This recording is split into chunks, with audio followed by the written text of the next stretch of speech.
topic po natin is overflow.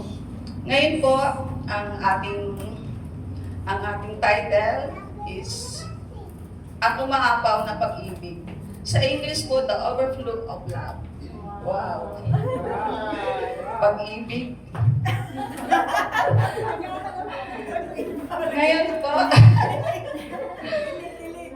Ngayon po, babasahin po natin ang Colossians 3:14 po.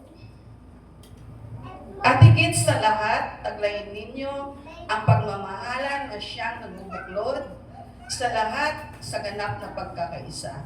Amen. So dito po makikita natin na ang pag-ibig po ang nagbubuklod ng lakas sa ating mga relasyon.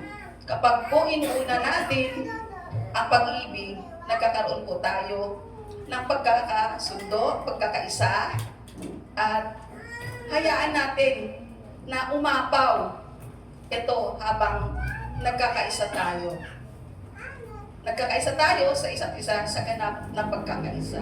Amen?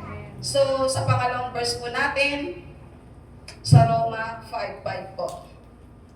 At hindi tayo binibigo ng pag-asang ito, sapagkat ang pag-ibig ng Diyos ay ibinuhos na sa ating mga puso sa pamamagitan ng Espiritu Santo na ipinagkaloob na sa atin. Amen? So dito po makikita natin na sa talatang ito na ang matinding epekto ng pag-ibig ng Diyos sa atin, sa ating puso, kapag po nararanasan natin ang kanyang pagmamahal na ibinuhos niya sa atin, ito ay pinagmumulan ng pag-asa na nagbibigay daan sa atin na umapaw ang pagmamahal natin sa iba.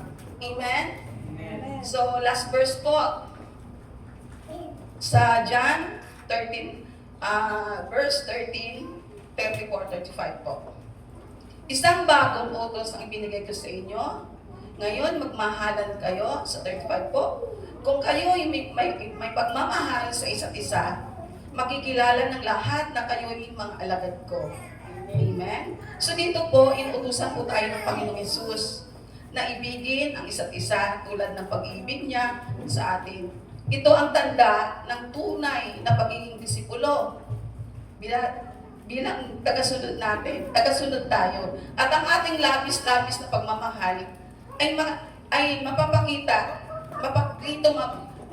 ang kanyang presensya sa ating buhay at sa ating mundo. Amen? So dito po makikita natin na ang pag-ibig po ay isa sa mga pinakadakilang kaloob po ng binuhos po ng Diyos sa atin. Amen. Sa ating buhay. Kapag po naranasan natin ang kanyang pagmamahal, inuudyukan po tayo na ibahagi ito sa iba.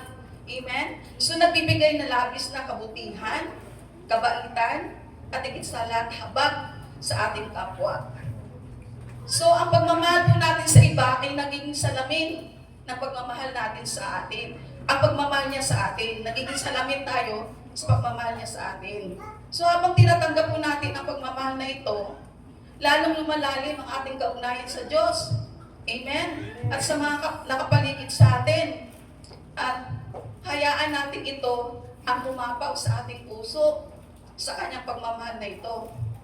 At ito, mararamdaman ito ng ating pamilya, ng ating mga kaibigan, at sa ating komunidad. At sa komunidad natin. Amen? So, at higit po sa lahat, ito number 1 talaga. Sa lahat dahil sa pagmamahal ng Diyos Ama sa atin, ibinigay niya sa atin ng kaisa-isang bugtong na anak niya para tubusin tayo sa lahat ng ating mga kasalanan.